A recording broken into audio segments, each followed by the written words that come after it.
वंदे संदृष्टि सिद्ध्यर्थम संदृष्ट्यर्थ प्रकाशकम मंगलम भगवान वीरो मंगलम गौतम गणी मंगलम कुंद कुंदाद्यो जैन धर्मोस्त मंगलम सर्वमंगल मांगल्यम सर्वकल्याणकारकम प्रधानम सर्वधर्माणाम जैनम जयतु शासनम जैनम जयतु शासनम जैनम जयतु शासनम मंगलमय मंगलकरण वीतराग विज्ञान नमः ताहि आते भई अरहंताज महान ए सुरासुर मणसिंद वंदिदम धोदघाय कममलम प्रणमाम बद्धमानम तिथम धम्मस्य कर्तारम। आचार्य श्री कुंद कुंद देव विरचित प्रवचन सारजी शास्त्र है। प्रवचन मुख्य रूप से भगवान की दिव्य ध्वनि और सार अर्थात दिव्य ध्वनि में आया हुआ उपादेय रूप शुद्ध आत्मा। कलश टीका में एक कलश है। उभय नय विरोध ध्वंसन स्यात् पदांते जिन वचस रमनते ये स्वयं वांत मोहा। जो जिन वचनों में रमते हैं उनके मोह का स्वयं ही वमन हो जाता है।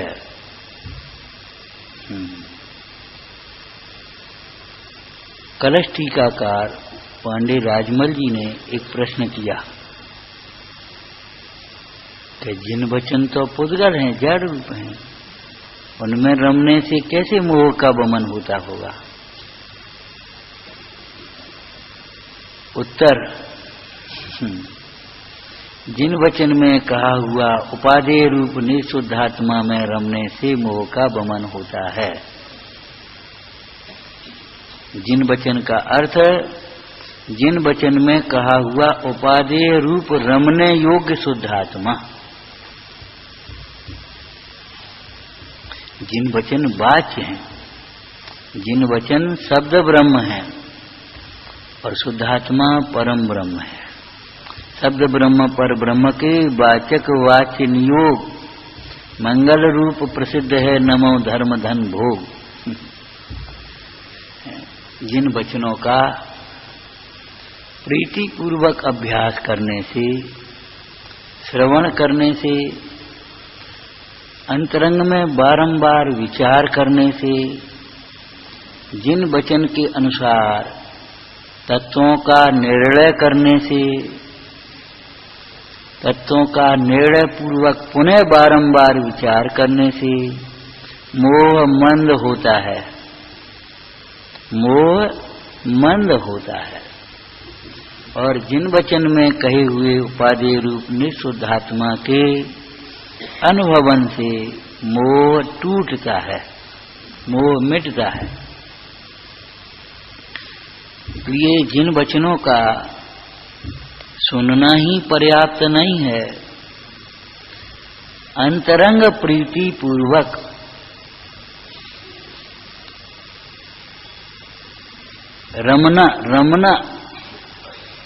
रमने में एक आनंद होता है।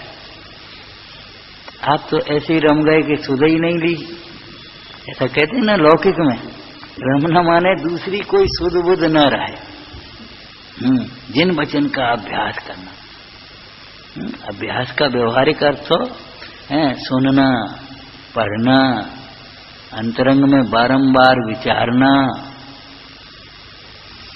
निर्णय करना। हम करते क्या हैं, सुनते तो हैं लेकिन निर्णय पर नहीं पहुंचते।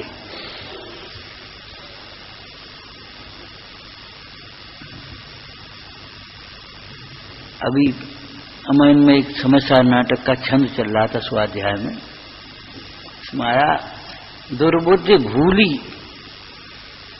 ऐसी दुर्बुद्धि भूली, झूठ के झरोके झूली, फूली फिरे ममता में जंजीरन में जकड़ी।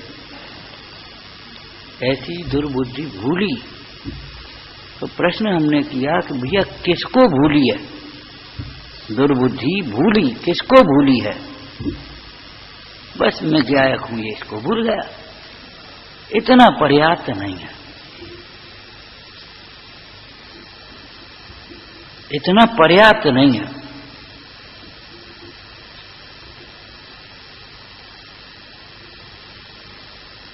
ये तो मूल बात है, इसका कुछ विस्तार आना चाहिए चिंतन में, नहीं तो वह गायक शब्दों में रह जाएगा। अनुकूलता में बस गायक को भूला, गायक को भूला, गायक ज्ञानापन गायक बस ऐसे आ जाएगा, और प्रतिकूलता में फिर अपने वही विपरीत उपायों में प्रवर्तने लगेगा।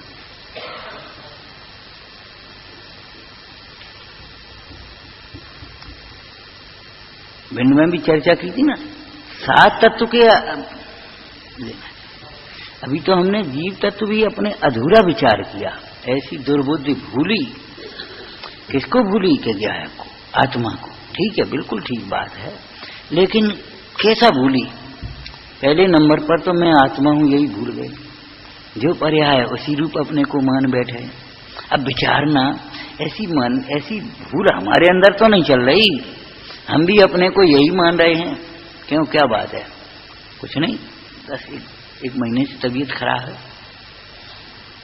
लगने लगी ना, लगने लगी तबीयत खराब।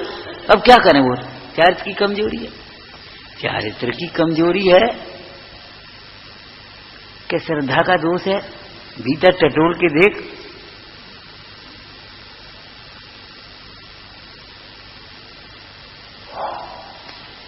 चारित्र की कमजोरी है तो चारित्र को उनकी कमजोरी दूर करने लायक है। श्रद्धा का दोष दूर हुए बिना चारित्र की कमजोरी कहां से मिटेगी? विचार तो कर है? तो फिर क्या कर रहे हो? कुछ नहीं, हम वहां चेकअप कराया है, दिखाया है, दवाई ले रहे।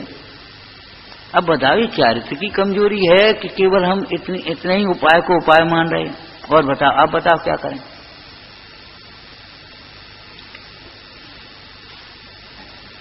क्यों भैया? उस शरीर के रोग को अपना रोग माना और बाहर में इलाज को उसको अपने उपाय मान लिया।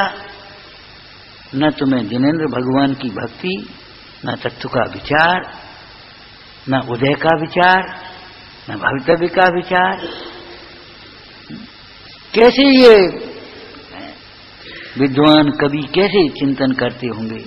रोगादिक तो देहाश्रित हैं, इनते होत न मेरी हानि।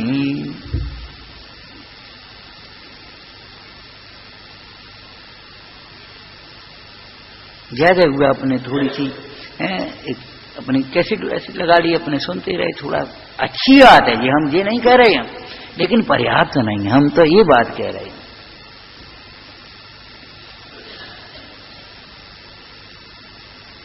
जैसी अभी भी हमें पर्याय ये मैं हूं ऐसा लगता है, ऐसी आत्मा मैं हूं ये लगता है या नहीं लगता? नहीं लगता है तो कोई बात नहीं है, लगे इस बात का अभ्यास करोगे।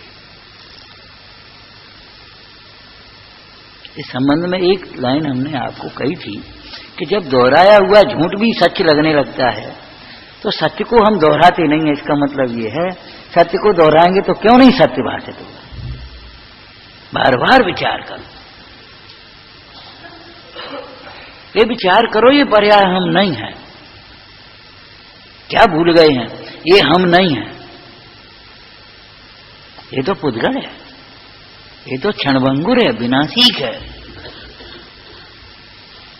भाई मर गए तो क्यों लगता है? भाई मैं अनादि अनंत हूं, इस बात को कैसे भूल गए हो?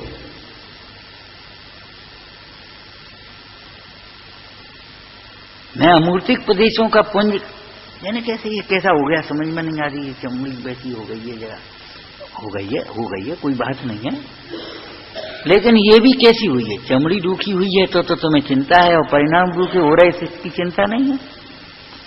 परिणाम कितने रूखे हैं ये भी कभी देखा है? अभी अमान से चली 2-3 जने बोले, अब तो जाओ आनंद से प्रभावना में, और यहाँ की चिंता मत करना। हमने यहाँ की चिंता कौन करेगा? और यहाँ की चिंता कर करके करेंगे क्या हम?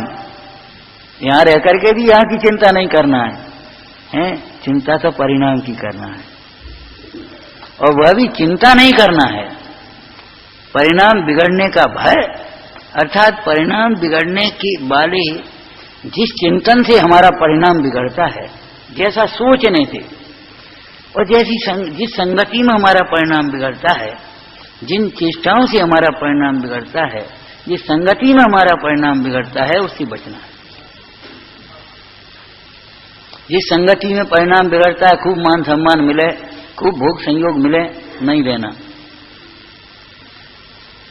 परिणाम बिगड़ने का मतलब है विषय कषायों का पोषण होना, जो बेर बेर शरीर की याद दिलाते हैं। ऐसी संगति में रहने लायक है? ध्यान कैसे हो गए आप, इतने कमजोर हो गए, आपको ध्यान ही नहीं देते। ऐसी संगति में मत रहना, ऐसी संगति में नहीं रहना। समाधि मरण के लिए आपको मालूम है ये सब छोड़ा जाता है। बात बड़ी है जो बने आवे, भार भवन को डाले।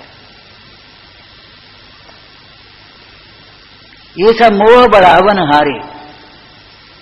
हमें कुसंग केवल इतना लगता है जो व्यसन वाले हैं, आप वे तो हैं ही, लेकिन मोह को पुष्ट करने वाला संग कुसंग है, विषय कषाय को पुष्ट करने वाला संग कुसंग है भाई,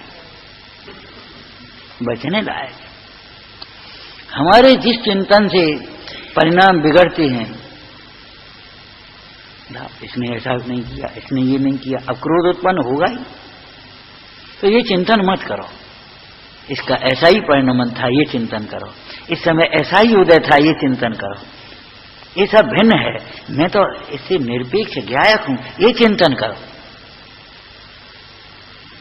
बता, इतना भी नहीं कर सकते, ये नहीं कर सकते, ये चिंतन करो। वास्तव में नहीं कर सकते। न होते हुए कार्य को कौन करेगा? हमारा चिंतन मनमाने ढंग से न चले, हमारा चिंतन आगम के अनुकूल।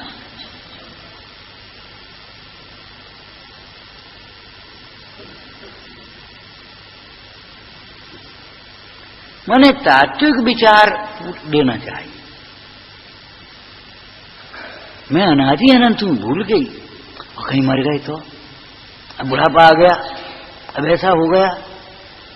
भैया ये चिंतन क्या कर रहे हो? ऐसी दुर्बुद्धि भूली, बस ये देख रही है, ये नहीं देख रही है कि ये सब मेरे में नहीं है, ये न्यारा है। मैं तो अभी भी चित स्वरूप तो चित स्वरूप ही है।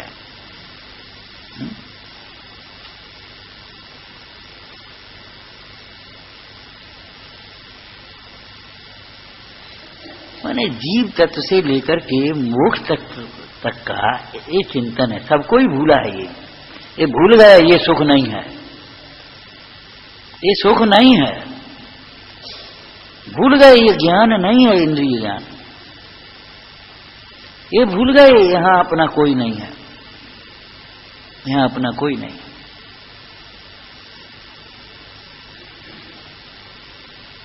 सच्ची घटना है। एक सामान्य श्रोता, विद्वान नहीं, कोई प्रवचनकार नहीं, सामान्य श्रोता सुनते रहते, पढ़ते रहते, सुनते रहते, पढ़ते रहते। अंतिम समय की चर्चा, शरीर में वेदना हो रही, साधर्मी संबोधन कर रहे, भैया ध्यान रखो, शुद्धात्म और पंचगुरु दो शरण है, तीसरा शरण नहीं है। जैसे बोले दो कहां, एक ही तो शरण है। पंडित जी ये कहते थे एक ही शरण है, इसका नाम सुनना है। पंच परमेष्ठी तो उस शुद्धात्म शरण को बताने वाले हैं, वे शरण थोड़े ही होंगे। भगवान शरण होंगे कि बताएंगे तेरा आत्मा तेरे लिए शरणभूत है। ये भी एक शरण की ही शैली में कथन है। अथवा तो शरीर के लक्ष्य से तू दुखी हो रहा होगा तो भगवान कहेंगे, गुरु कहेंगे, क्या कहेंगे? तू तो आत्मा है, शरीर नहीं है, क्या कर रहा है, किधर देख रहा है?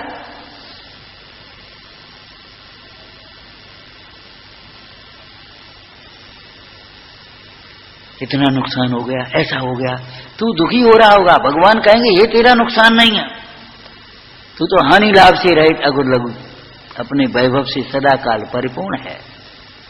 भगवान ये कहेंगे तो ये शरण हो गया, ये समझना। मतलब ये है हानि के लक्ष्य से, उस धन की हानि से, संयोग की हानि से, स्वास्थ्य की हानि से होने वाले दुख का अभाव इन वचनों से होगा। तो ये सब तेरे में है ही नहीं। तेरा क्या नुकसान हुआ इसमें बता। अभी अपन स्वाध्याय कर रहे हैं, यहां से दो आदमी उठ करके पीछे से चले जाए, आपको क्या परेशानी? चार और आकर के बैठ गए, बैठ जाएंगे। अगर आपको सुनने में एकाग्रता है तो वास्तव में आपको कोई नुकसान नहीं। और अगर उधर देख रहे हो, बता ये बीच में उठ के चले गए, इनमें इतनी भी विनय नहीं है। अरे भाई किसी को कोई उलझन होगी, चला गया, चला जाने दो। वो तो शरीर से चला, तुम्हारे उपयोग से चले गए कि नहीं चले गए, तुम्हें कुछ होश है, लेकिन कुछ खबर नहीं, कुछ खबर नहीं। पर के लक्ष्य से परिणाम बिगड़ता है। परिणाम बिगड़ने का भय जिन्हें है उन्हें पर की ओर नहीं देखना चाहिए।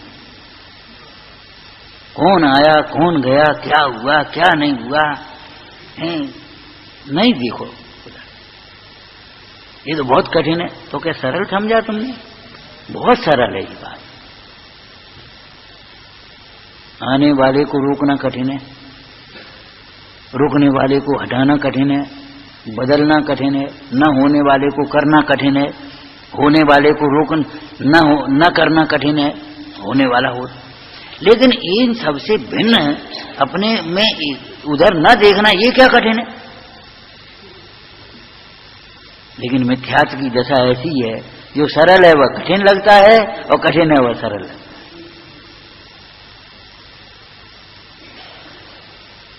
क्या भूले हैं हम? जो अपने को भूला वो सभी भूल गया, भूलने लायक नहीं भूला, बस खाली भूलने लायक बहुत सी बातें हैं, उनको नहीं भूले। कभी आपने स्वाध्याय करते हुए सुना होगा, पढ़ा होगा, आत्म ध्यान करते हुए योगीश्वर धर्मात्मा ज्ञानी भूल जाते हैं शरीर है, भूल जाते हैं शरीर है, ये भूल जाते हैं पंचम काल में बैठे। भक्ति करते हुए भक्त इतना तन्मय हो गया है, वह भूल जाता है हमारे कोई गृहस्थी है, हमारा कोई व्यापार है, हमारा कुछ और है, भूल जाता है। भूलने लायक बात है क्या? ये सब अपने हैं, ये भूल जाओ। ये हमारी कुछ सहयोग करेंगे, इस बात को भूल जाओ।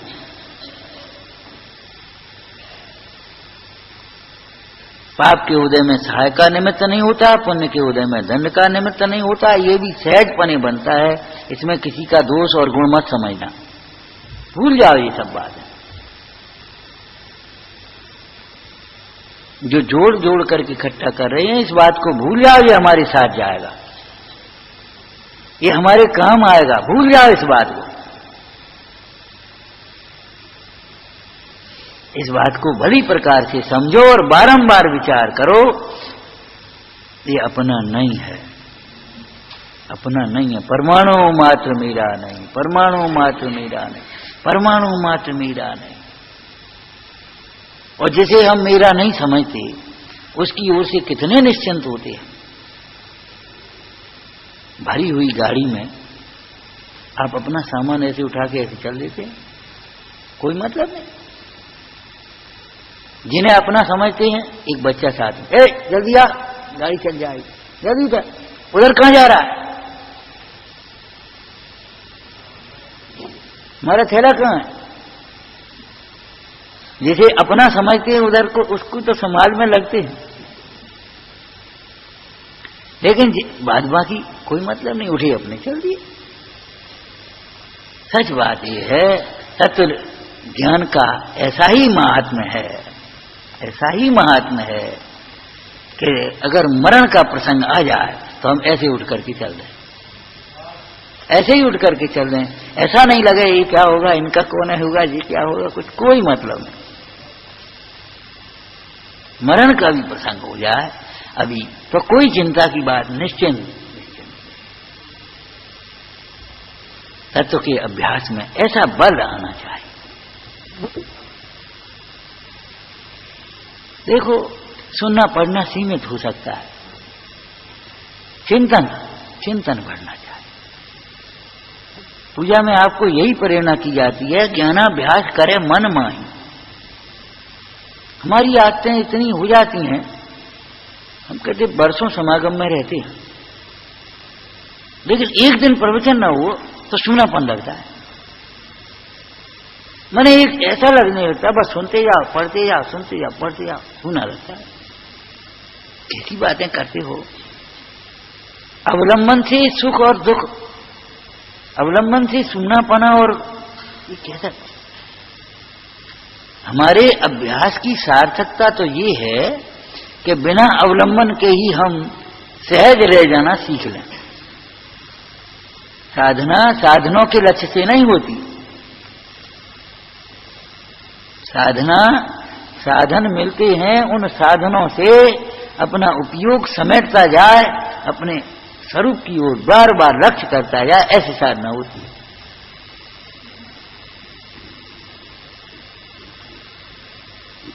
तो प्रवचन सार भगवान की दिव्य ध्वनि में से क्या ग्रहण करने योग्य है, नास्ति में आ जाए तो क्या छोड़ने योग्य है, क्या ग्रहण करने योग्य है। सार माने उत्कृष्ट, ग्रहण करने योग्य, और क्या छोड़ने योग्य है। कि एक शुद्धात्मा ग्रहण करने योग्य है, से सब छोड़ने। तो छोड़ने योग्य का अर्थ क्या है कि उसे अपना मानना छोड़ने योग्य है। क्यों छोड़ने योग्य है? कि सुखी होने के लिए, दुख के अभाव के लिए। दुख के अभाव के लिए, सुख के लिए और कुछ करने योग्य नहीं है। केवल अपने को पहचान, शुद्धात्मा ग्रहण करने योग्य है, और से सब छोड़ने योग्य है।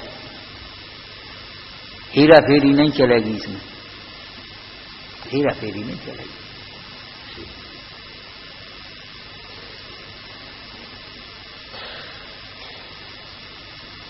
कुछ को छोड़ा जाए और कुछ को अपना मानते रहें। सब छोड़ने योग्य। क्यों? वे भिन्न है कि हाँ भिन्न है, यही तो समझने लायक है। भिन्न है कह रहा है, भिन्न भाषित कहाँ हो रही।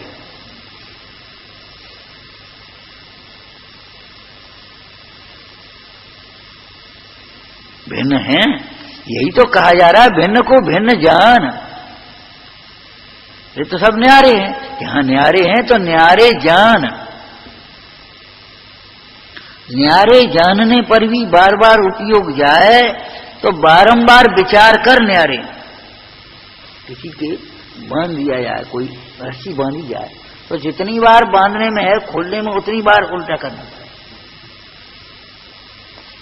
जब जब जितने जितने विकल्प आपको इधर के उठते हैं, ये मेरे हैं, ये मेरे हैं, ये मेरे हैं, ये मेरे हैं, उतनी बार आपको ये मेरे नहीं है, मेरे नहीं है, मेरे नहीं है, मेरे नहीं है, मेरे नहीं है, मेरे नहीं है रटना। उपयोग जाए ये मेरे नहीं, उपयोग जाए ये मेरे नहीं। ऐसा लौकिक में आप करते हो।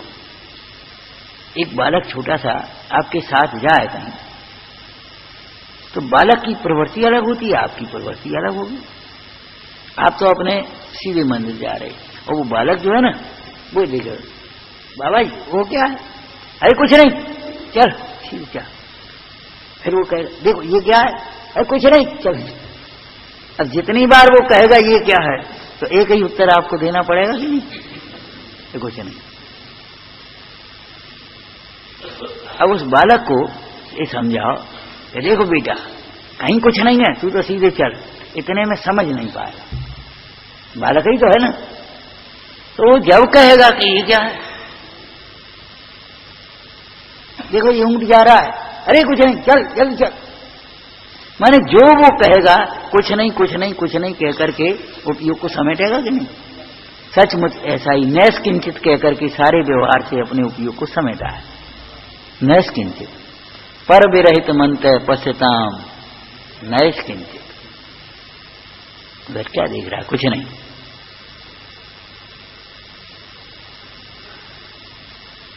क्या देख रहा है बोलो? और मात्र ज्ञाता नहीं रह सकता पर के सन्मुख है जो जीव। मात्र ज्ञाता तो ज्ञायक के सन्मुख होकर के ही रहा जाता है। पर के सन्मुख रह करके ज्ञाता कहेगा और होगा, मानेगा भीतर में अपने को करता।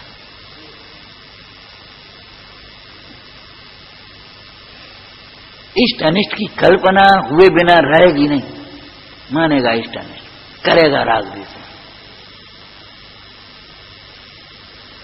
पर सन्मुख उपयोग में रागादिक बिना किए होते हैं, ये समझो, बिना चाहे होते हैं। स्व सन्मुख उपयोग से कोई जीव रागादिक करना चाहे तो भी नहीं होगा।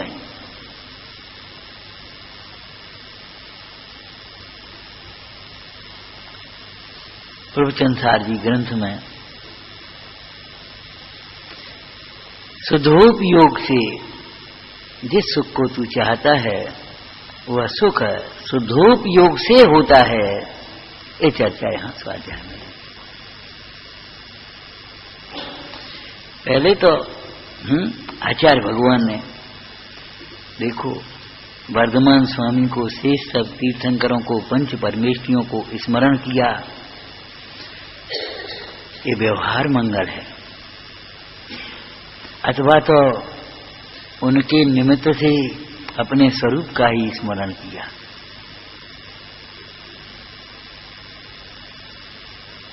अब हम वहां जा रहे हैं, ऐसा कार्य कर रहे हैं, क्या सावधानी रखें? कार्य करने में तन्मय न हो जाएं, ये न भूल जाएं ये हमारे कार्य नहीं है, ये सावधानी रखना है। कार्य करने में तन्मय न हो जाए, तन्मय नहीं मानने लगे। यदि पुण्य के उदय में अपनी इच्छा के अनुकूल भी कार्य होते जाएं तो हम अभिमानी न हो जाएं, उलझते न जाएं। पुण्य की तृष्णाएं तंता आबादित है, और में नहीं फंसते जाएं, ये सावधानी रखना। कदाचित पाप के उदय में विकल्प के अनुसार कार्य न बने तो भी आकुल व्याकुल न हो, अधीर न हो। कार्य अपनी योग्यता से होगा। द्रव्य परिणमत अपनी गो से, तू क्यों लगा तो पायन में। इन विकल्पों की सावधानी क्या रखना है? सावधानी ये रखना है कि अपना उपयोग उधर जाकर के विकृत ना हो जाए, वहां जुड़ करके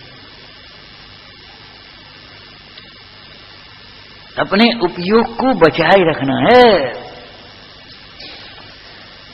और बचाए रखने का मतलब है अपने उपयोग को उपयोग रूप ही देखना है बस।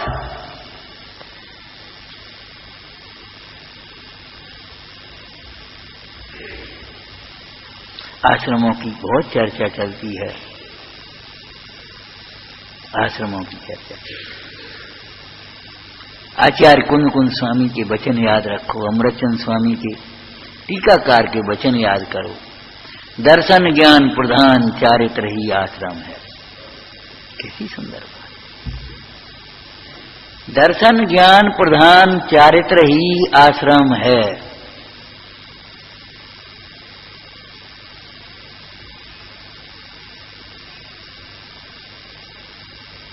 दर्शन ज्ञान प्रधान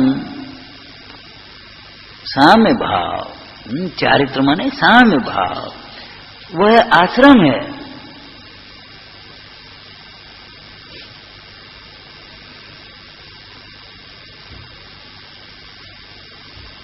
और ऐसा आश्रम है जहां आनंद से अनंत काल तक रहा जाए। और ऐसा आश्रम है जो सबके लिए शरणभूत है, बाहर में एक आश्रम आप बनाओ भी तो आश्रम की एक सीमा होगी, व्यवस्थाओं की सीमा होगी, लेकिन इन निर्ग्रंथ मुनीश्वरों के पास असीम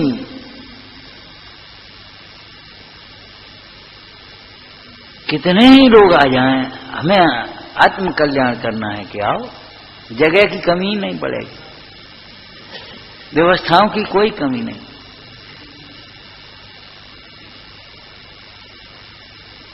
क्यों? व्यवस्थाओं से परे जीवन है। आपने तो कह दिया महाराज आ जाओ, कहां रहें कि कहां रहें, अपने में रहो। अब व्यवहार की बात भी तो, व्यवहार की बात क्या, ये अनियत बात ही।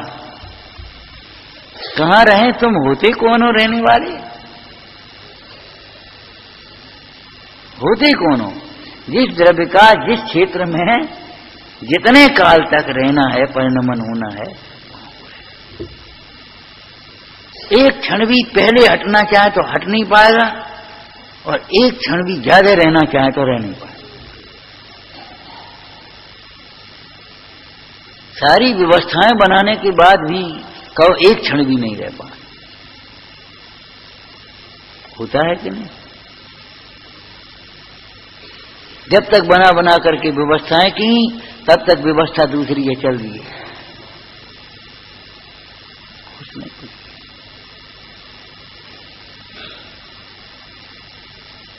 कहां रहे, इसका उत्तर भगवान के ज्ञान में है। हमें भी समझना ही है। हम कहीं भी रहें, जहां रहें वहां निरपेक्ष रहें, कहीं भी रहें, जहां रहें वहां निरपेक्ष रहें। मिश्री क्या फर्क पड़ता है, डब्बे में हो, कटोरी में हो, थैली में हो, क्या फर्क पड़ता है? मिश्री मिश्री में है। कहीं भी रहें, अपने को ज्ञाता रूप देखे बिना कहीं भी सुखी नहीं, और अपने को ज्ञाता रूप देखने पर कहीं भी दुखी नहीं। कोई आग्रह नहीं कहां रहें, लेकिन ध्यान रखना मोह पोषण के लिए नहीं। इससे क्या फर्क पड़ता है, अपन चाहे घर में रहो चाहे बाहर रहो, चाहे घर में रहो बाहर रहो, ये तेरा छल है, भीतर छल है। जब ऐसा समझता है फिर घर घर दिखाई देता नहीं, घर घर दिखाई देता ही नहीं है। फिर वह घर कोई रहने लायक नहीं है, घर कारागृह, घर कारागृह, घर कोई रहने लायक है?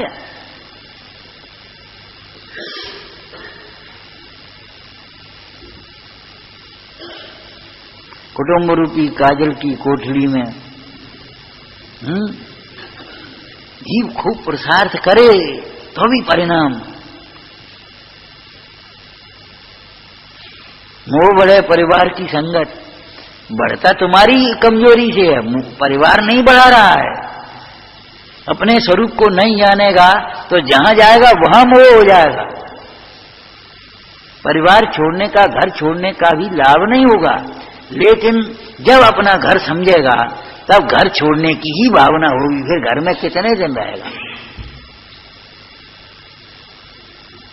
जितने दिन घर में रहना भी पड़े उतने दिन गेही पे गृह में न रखें। अंतर में क्या लगेगा, ये हमारा घर नहीं है, ये कार्य हमारे नहीं है, ये हमारा परिवार नहीं है, इनमें हमारा किंचित मात्र भी कर्तव्य नहीं है, इनका स्वामित्व तो हमारे अंदर नहीं। जब तक रहना पड़े तब तक। लेकिन जब वेद ज्ञान की भावना हो चुकी, जब मन बन गया कि अब चलना है, तो कितने दिन और रह सकते हैं? लौकिक में कह रही ना, जब मन ही बन गया कि अब यहाँ रहना नहीं है, तो कितने दिन और है? अब 2 दिन और रख लो, ठीक है 2 दिन और रख लो। जब मन ये हो चुका है कि हमें रहना नहीं है, तो कितने दिन और रहेंगे? जब अपना घर दिखने लगा तो इस घर में कितने दिन रहता है। जब अपना काम दिखाई देने लगे तो ये काम कितने दिन करेगा।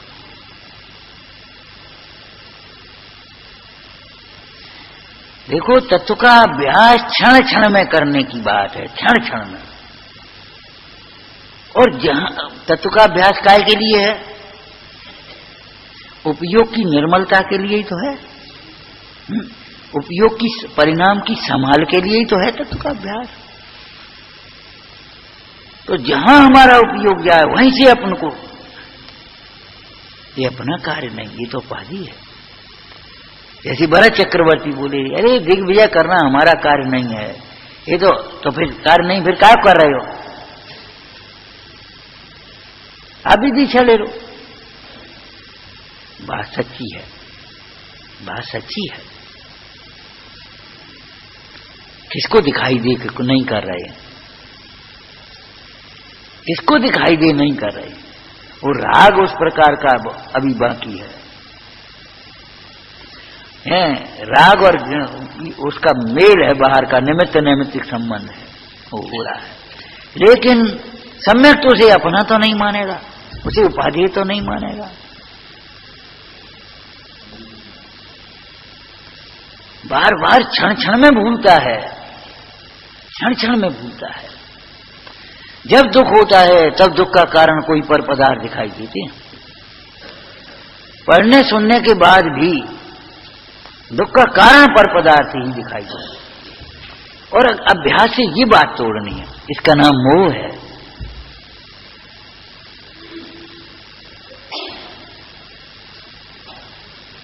इसको तात्विक भाषा में बोले तो मेरे दुख का एकमात्र कारण है, मेरे दुख का एकमात्र कारण स्वरूप का विस्मरण है। इस विस्मरण में अश्रद्धान, अज्ञान, अनाचरण समझ लेना चाहिए। माने मेरी ही कसाएं हैं मेरे को जो हैरान कर रही हैं, और कोई है। कसाय माने अकेला क्रोध नहीं, मेरा ही लोभ मुझे नहीं छोड़ने दे रहा, मेरा ही राग मुझे नहीं छोड़ने दे रहा, मेरा राग ही मुझे ये हैरान कर रहा है। ये व्यवहार की भाषा है। जब इतनी बात जम जाएगी तब आप सोचोगे ये राग कैसे मिटे। अभी तो राग मिटने की बात ही नहीं सोच पाते। दिन रात राग की पूर्ति, राग की पूर्ति, राग की पूर्ति में लगे, राग के अभाव की बात सोच नहीं पाते। लिखा होगा तो आपने पढ़ लिया होगा, शास्त्र में, पूजा में, भक्ति में, विधान में है लिखा है तो पढ़ लिया होगा, मैं तो राग कुटेव। लेकिन कभी लगती है यह राग कुटेव है, लगता है ये राग कुटेव।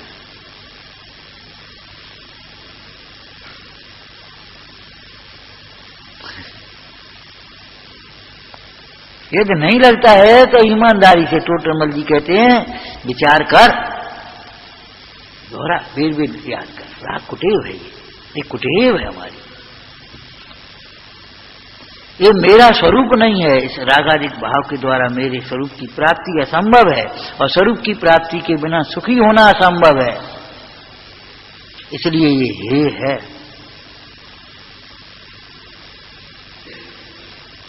ये छोड़ने लायक है।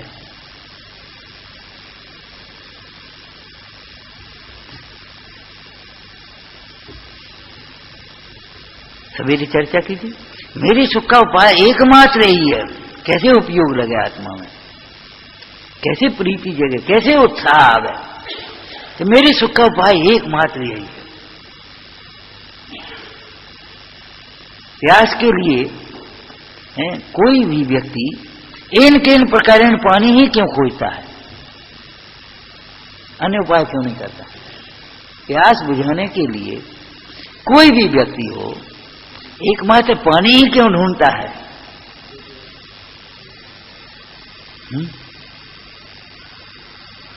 क्यों? उसकी गहरा संस्कार ये मोह का पड़ा है, प्यास पानी से बुझे। हमारे मुनीश्वर प्यास बुझाने के लिए पानी क्यों नहीं ढूंढते?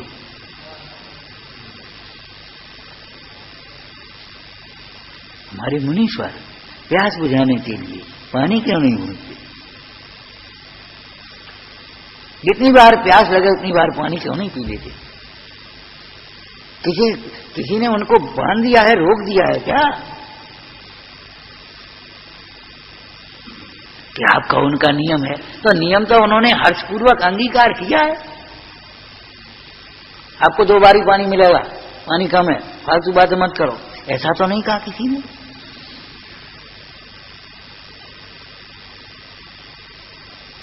उनके अंतर श्रद्धान में ये बात बरत रही है कि पानी पीते पीते अनादिकाल से प्यास नहीं बुझी और मिटने वाली, बुझने वाली भी नहीं। तो एक बार भी क्यों पीते हैं? क्यों पीते पहले उसको बाद में विचारना।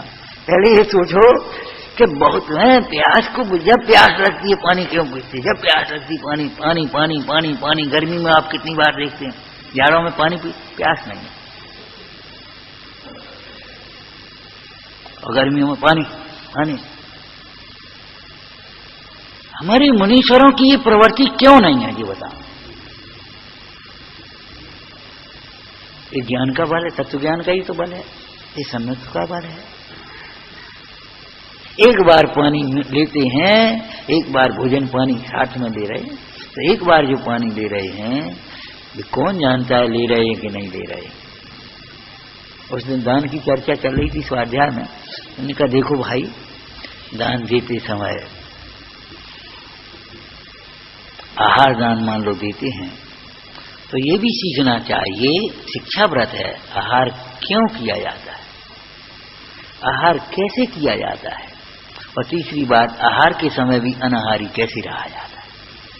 अगर ये बात हमने मुनीश्वर को आहार दान देते समय नहीं सीखी तो आपका आहार दान अधूरा। मुनीश्वर को मुनीश्वर के दाना लाभांतराय के 6 उपशम प्रमाण मिला है, तुम कौन होते देने वाले? अगर उनका अंतराय का उदय तो आप नहीं दे पाओगे। लेकिन आहार के समय आहार क्यों किया जाता है, और फिर अपने से तुलना करो।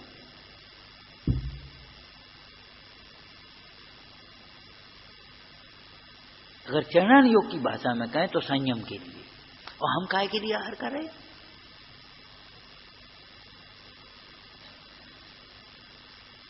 तो संयम के लिए जो आहार किया जाएगा तो संयम के अनुकूल आहार होगा। फिर उसमें स्वाद नहीं, अच्छे बुरे की कल्पनाएं नहीं रहेंगी। फिर भक्ष्य वक्त का विवेक रहेगा, योग्य अयोग्य का विवेक रहेगा, लेकिन अच्छे बुरे की कल्पना नहीं होगी। राग द्वेष नहीं आएंगे, उस प्रकार के आसक्तता नहीं होगी। फिर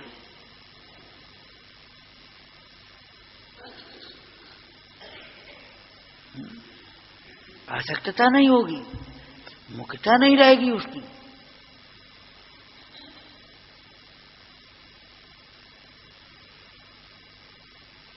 एक प्रवृत्ति भी बदलेगी उसमें थोड़ी बहुत, ऐसा नहीं कि नहीं बदलेगी।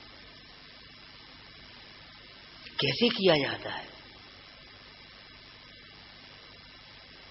कैसे किया जाता है? देखो मुनीश्वर का आहार नियम लेकर के चले हैं, पहले से ये सोचते हुए नहीं चले हैं आज ये मिल जाए, आज ये मिल जाए, आज ऐसा मिल जाए। और भोजन से पहले भोजन संबंधी कोई विकल्प नहीं।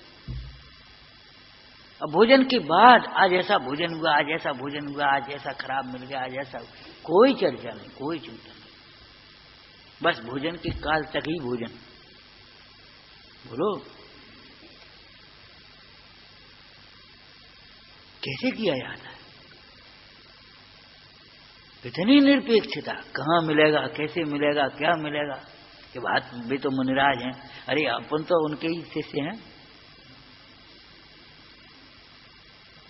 आनंद जब उन जैसा चाहिए तो अपन को भी तो उन जैसा ही पुरुषार्थ होना चाहिए। उन जैसी दृष्टि, उन जैसी ज्ञान, उन जैसी ही भावना जब बनेगी तभी तो उन जैसा आनंद आएगा।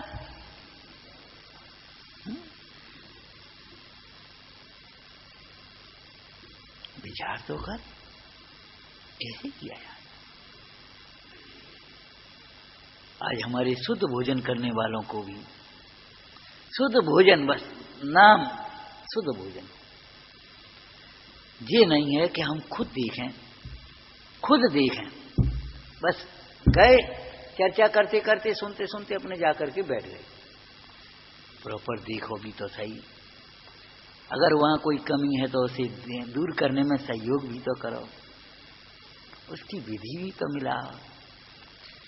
संयम दूसरों के भरोसे ही पालना चाहते हो, ये बात कहां से? देखो मनराज, बाई ने शोध करके रखी थी सामग्री, श्रावक के घरों में शोध करके रखते सामग्री, पहले से ही जीभ पढ़ न पाए। अगर पहले से ही शोध करके विवेक पूर्वक न रखी हो और फिर जीभ पढ़ जाए, फिर पूछो वो जीभ पढ़ गए, अब क्या करें? अब हम क्या कह दें, क्या करें? हमारे तो लौकिक जीवन में भी पहले रोग की रोकथाम करते हैं, फिर भी अगर रोग होता है तो इसका इलाज करते हैं। पहले रोकथाम ना करें फिर इलाज, ये तो बात ठीक नहीं है ना।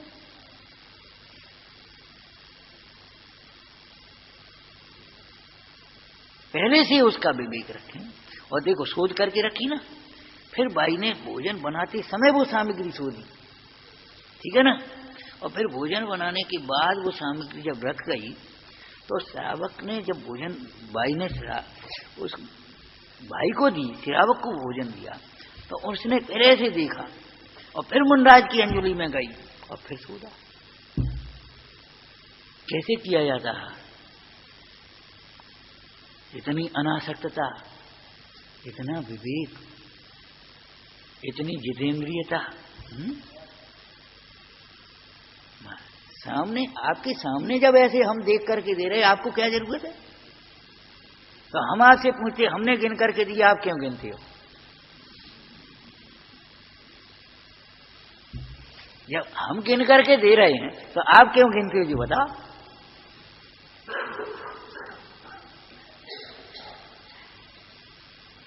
जब वहां करते तो यहां क्यों नहीं? विचार ना। और अगर कदाचित श्रावक भोजन में कुछ निकला है, और जी भाइयां कैसे करती हैं, बिना सौदे बनाती हैं, और साहब आपके भोजनालय में ये निकल आया फलाना। अरे भाई, तुमने पहले क्यों नहीं सोधा?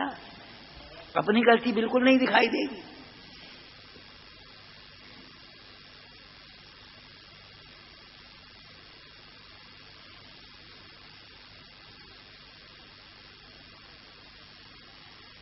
कई बार हम कहते हैं जिनायतन धर्मायतन हम बनाते हैं, और उनकी सुरक्षा व्यवस्था सब हम उन जीवों के भरोसे छोड़ना चाहते हैं जिन्हें कोई धर्म का प्रेम नहीं और संस्कार नहीं। धर्मायतन बनाओ, लेकिन अपने को धर्मात्मा बनाओ निवृत्ति के, और धर्मायतनों को खुद संभालो। पूजा, दान, वैयावृत्ति स्वयं करने लायक हैं, दूसरों से कराने की चीजें थोड़ी है ये।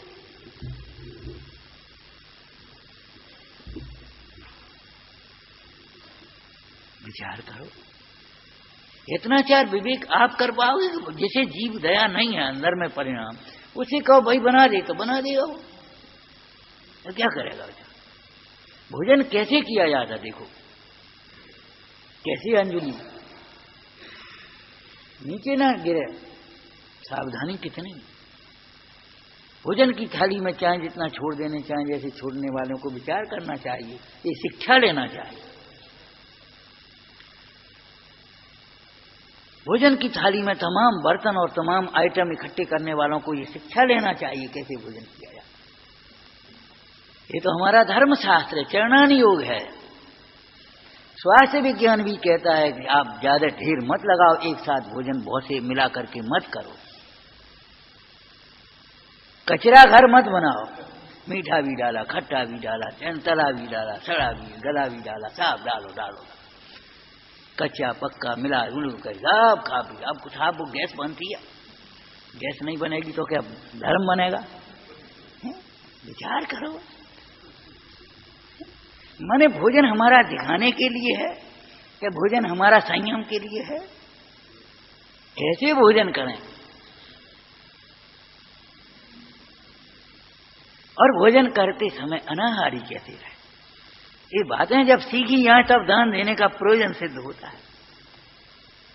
दान देते हुए, दान की महिमा करते हुए मुनिराज ने ऐसा लिखा, जो श्रावक मुनिराज को आहार दान देता है मानो वह मोक्ष मार्ग ही दे रहा हो, ऐसी महिमा कही। अब हम यहाँ दूसरी बात कह रहे हैं कि मुनिराज को आहार दान देते समय अपने को मोक्ष मार्ग देना चाहिए। अपने को मोक्ष मार्ग देना चाहिए का अर्थ है मोक्ष मार्ग सीखना चाहिए। मोक्ष मार्ग में किस तरह का आहार चर्या, श्रावक को किस तरह की आहार चर्या, श्रावक और मुनिराज में क्या संबंध है? अच्छे से शब्द बोलना दो। श्रावक माने मुनिराज का लघु भ्राता,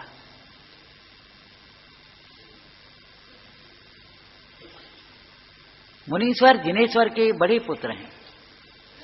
गद्दी बड़े पुत्र को यमराज को मिलती है, वो पद मुनिराज, भगवान का जिनाराज का पद मुनिराज को मिलेगा, लेकिन श्रावक जिनेश्वर का लघुनंदन है। और हमारी संस्कृति में पुराण पढ़ना, आप इतिहास पढ़ना है, बड़ा भाई युवराज बना, उसने आज संभाला, छोटा भाई उसकी सेवा। रामचंद्र जी वनवास गए, लक्ष्मण साथ में सेवा। हमारा काम तो सेवा करना। मालूम है श्रावक को नाम क्यों दिया? श्रवणोपासक। वे रत्नत्रय की सेवा करेंगे, और रत्नत्रय की सेवन कैसे किया जाता है हम उनकी सेवा करते हुए सीखेंगे। सेवा, वैयावर्ती, पूजा, दान एक ही अर्थ है सब, एक ही व्रत के अंतर्गत लिखे हैं सब। वैयावर्ती, दान और पूजा, तीनों की तीनों लिखी, लेकिन हमने अलग अलग एक विभाग बना दिया। इसका नाम पूजा हो गया, इसका नाम दान हो गया, एक व्यवस्था। और सो भी सब काम पराश्रित होगी। पराश्रित नहीं भाई, पराश्रित तो नहीं होती काम। दर्शन ज्ञान प्रधान चारित्र आश्रम, उस चारित्र की साथ क्या कहा? वह चारित्र आश्रम है, मुक्ति का मार्ग है, साक्षात धर्म है। परंतु यदि उस चारित्र के साथ भी शुभोपयोग है तो स्वर्ग आदि का कारण बनता है। बीच में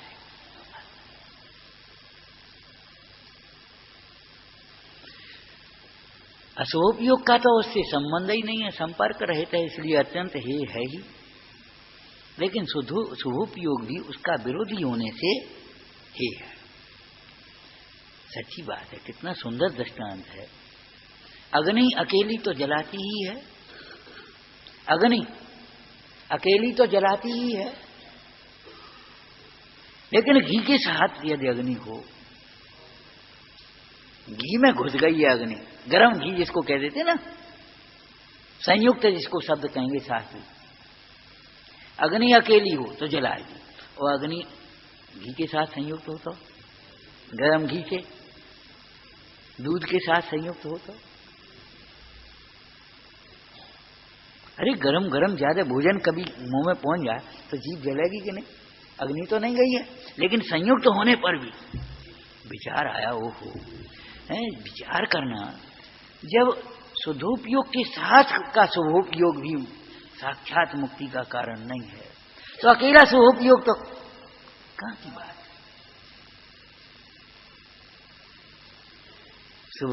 शुद्धोपयोग के साथ में जो शुभोपयोग बरत रहा है वह भी बंध का कारण है।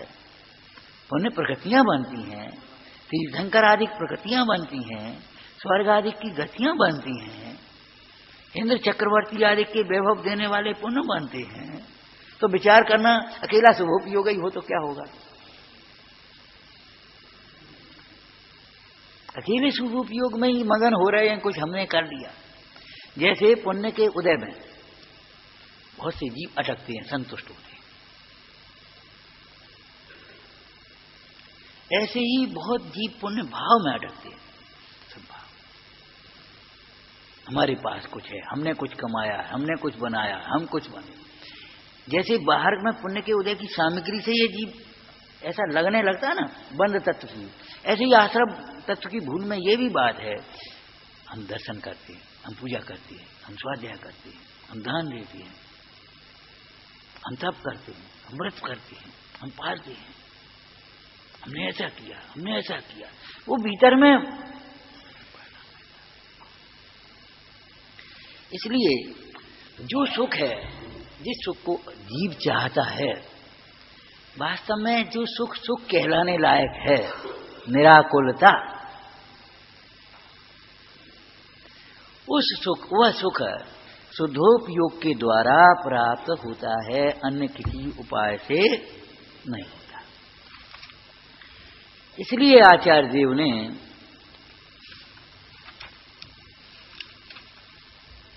समस्त शुभाशुभोपयोग, शुभ और अशुभोपयोग वृत्ति को अपास्त कर, हे समझकर दूर कर, ये दूर करने लायक, अपास्त कर, शुद्धोपयोग प्रवृत्ति को आत्मसात करते हुए, आत्मसात करते हुए पढ़ पढ़ करके सुना देना अलग बात है। पढ़ पढ़ करके सुना देना अलग बात है, आत्मसात करते हुए उपदेश होना अलग बात है। इसको प्रवचन सार जी की टीका में आगे क्या कहेंगे, यथानुभूत मार्ग है। अपने आयुर्वेद में देखे होंगे बहुत से नुस्खे शास्त्रोक्त होते हैं, आयुर्वेद का शास्त्र है उसके अनुसार नुस्खे, और कुछ नुस्खों के साथ वैद लिखते यथा अनुभूति हो। शास्त्र में लिखा था, फिर हमने हजारों रोगियों पर, सैकड़ों रोगियों पर यह आजमाया है, जैसा जो वैद्य हो, हमने अनेक रोगियों पर यह आजमाया है, अनुभूत हमारा। और इसमें हमने ये चीज और मिला दी तो ये ज्यादा प्रभावक हो गया है। ये हमारा अनुभव कहता है, अनुभूत योग है। ऐसे ये अनुभूत मार्ग है। शुद्धोपयोग को आत्मसात करते हुए शुद्धोपयोग अधिकार प्रारंभ करते हैं। भले उपदेश शुभोपयोग की भूमिका में हो रहा है, लेकिन उपदेश के काल में भी इन मुनीश्वर को, आचार्य भगवंतों को शुद्ध परिणति वर्तती है और क्षण क्षण में शुद्धोपयोग की धारा वर्तती है। उसी के बल से उन्हें उस उपदेश का, उस शास्त्र रचना का कर्तव्य तो नहीं आता। स्वरूप गुप्त अमृतचंद स्वामी का इसमें कुछ भी कर्तव्य नहीं, कैसे लगता है? अरे लौकिक में भी कहीं कोई बाहर में जाता है, आता है, काम करता है, कहीं अपना घर भूल जाता है।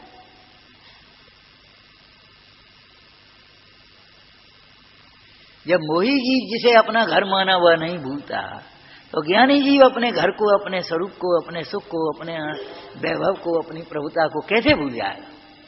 भले 6 खंड की प्रभुता मिल जाए, लेकिन क्या ज्ञानी अपनी प्रभुता को भूल जाएगा? और भूल जाए तो ज्ञानी कैसा होगा? शुद्धोपयोग अधिकार प्रारंभ करते हैं, उसमें शुद्धोपयोग के फल की आत्मा के प्रोत्साहन के लिए प्रशंसा करते हैं। देखो शैली समझ में आना चाहिए। शुद्धोपयोग अधिकार प्रारंभ करते हैं, शुद्धोपयोग की चर्चा करेंगे तो सबसे पहले यहां शुद्धोपयोग के फल की चर्चा की, क्योंकि कि जो हम चाहते हैं वो शुद्धोपयोग से मिलेगा ऐसा सुन, तो तेरा उस सुनने में भी उत्साह होगा और शुद्धोपयोग प्रकट करने के पुरुषार्थ भी तेरे अंदर में जगेगा। काय के लिए? प्रोत्साहन के लिए। प्रोत्साहन माने पूरा उपसर्ग हो गया, उत्साह, उत्साहित करने के लिए, प्रोत्साहन के लिए प्रशंसा करते हैं। अर्थात ये शुद्धोपयोग अधिकार माने ये सुधोपयोग के स्वरूप की चर्चा मात्र पढ़ने मात्र न, सुन करके सुनाने मात्र न, ये सुधोपयोग प्रकट करने लायक है। ये चर्चा को सुनकर के सुधोपयोग प्रकट करने की एक ललक अंदर में जग जाना चाहिए। इसीलिए जीव का जो इष्ट है, जीव का इष्ट सुख चाहे दुख ते भयवन, जीव का इष्ट सुख है ना, वो जो सुख इष्ट है वो सुधोपयोग का फल है। बस ये कहना है, इस गाथा में कहती है। प्रशंसा के ना शब्दों में करिए।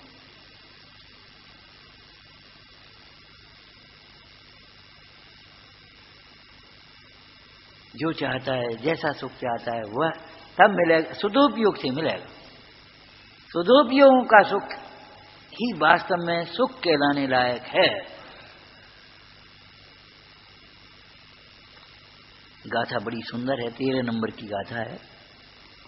ऐसे माद समुत्थम विषयातीदम अणोवम मणंतम अबुच्छिन्नम च सुहम शुद्धवोग प्रसिद्धानम।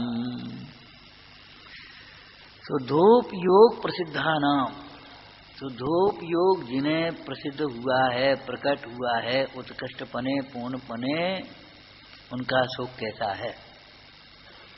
उनका ही सुख अतिशय आत्मसमुत्थम स्वाधीन, जिसे कोई बीच में रोक नहीं सकता, स्वाधीन, विषयातीत, अनुपम, अनंत और अविच्छिन्न है। बाकी तो कल्पनाएं हैं, सुख ही नहीं है। और वो काल्पनिक सुख भी कैसा, सपरम बाधा संयम, वो आ गया है।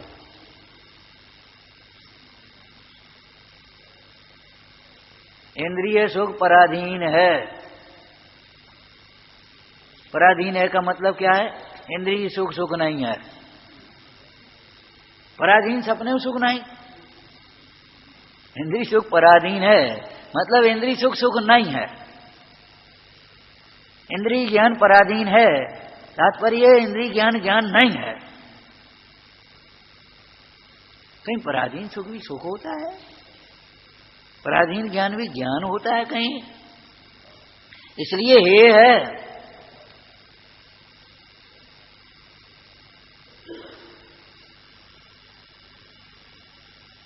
और बिल्कुल एक प्रैक्टिकल बात है, प्रयोगात्मक है। किसी भी स्थिति में आप सुख की कल्पना करके कब तक सुखी रह सकते हैं?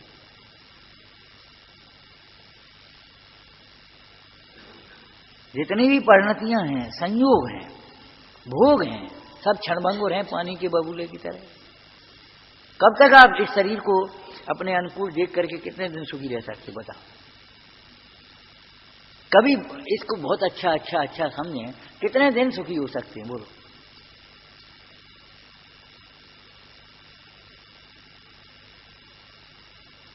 जितने भी विषय हैं, किसी भी एक विषय पर आप उपयोग टिका करके सुख की कल्पना करते हैं, सुख की कल्पना करते हैं ना, कितने दिन सुखी हो सकते हैं, कितने समय तक उसको?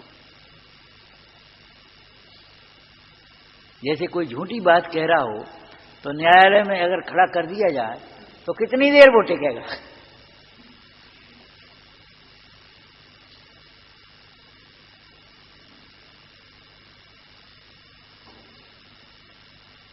स्वाध्याय करना। सहजानंद